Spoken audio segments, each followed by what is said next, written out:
تو second phase اس کا یہ ہے کہ پھر وہ جو انفراسٹرکچر کی وہ لوکل باڈیز کے ساتھ مل کے I'm trying. Very important to involve local bodies, the local governments, because ان مین کام تو انہوں نے کرنا ہے نا, سو ان کا انوالو ہونا بڑا ضروری سو اس کے دو فیزز ہیں. ایک ہے اویئرنیس پوری دنیا کو دینا, یار ساڈے کول بھی سوئٹزرلینڈ ہے, اس سے بھی خوبصورت جگہ. دوسری طرف یہ کہ ہم نے بتا دیا, اب لوگ آنا شروع ہو گئے تو ان کو وہ جو انفراسٹرکچر دینا ہے اس پہ کام کرنا. Again talking with the government, جو ہم کر سکتے ہیں. میرا مطلب وسیم بھائی, اتنے جب آپ دیکھتے ہیں نا کہ لوگ بزنس کے اینگل سے جب آپ دیکھتے ہو, انویسٹرز پوری دنیا میں بیٹھے ہوئے ہیں. Sure. I'm talking about banks, I'm talking about funds from Europe. They are ready to put in billions. ان کو ریٹرن چاہیے ہوتا ہے which we can give them.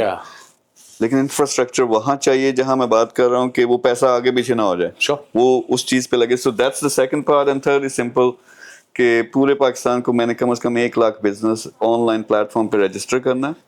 وہاں پوری دنیا سے میں نے انویسٹر لے کے آنے ہیں, کیونکہ ایک بندہ, جس آپ کہتے ہیں نا کہ بزنس بڑا مشکل ہوتا ہے پہلے 2-3 سال, یعنی کسی نے محنت کی ہے, ریڑھی لگاتا لگاتا بیچارہ اس نے شاپ بنا لیا, وہ برانڈ بننے کے قابل ہے, لیکن پیسہ نہیں ہے, سپورٹ نہیں ہے, تو وہ وہاں پہ اسٹک ہو جاتے ہیں. کئی دفعہ گورنمنٹ کی طرف سے ابھی وہ اسٹرکچرز نہیں ہے کہ سپورٹ کریں. تو یہاں دبئی سے ایک انویسٹر اس کے ساتھ کنیکٹ ہوتا ہے, چل بھائی میں لگاتا ہوں 1 کروڑ تیرے بزنس میں. ابھی وہ کما رہا ہے 10 لاکھ.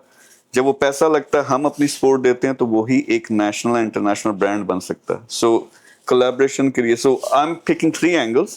نوجوان ایک طرف ہمارا infrastructure and tourism, and third is businesses connecting with the worldwide investors. So that's Vision Pakistan, اور اس کا ایک ٹارگٹ ہے $multi-billion. We wish you all the love.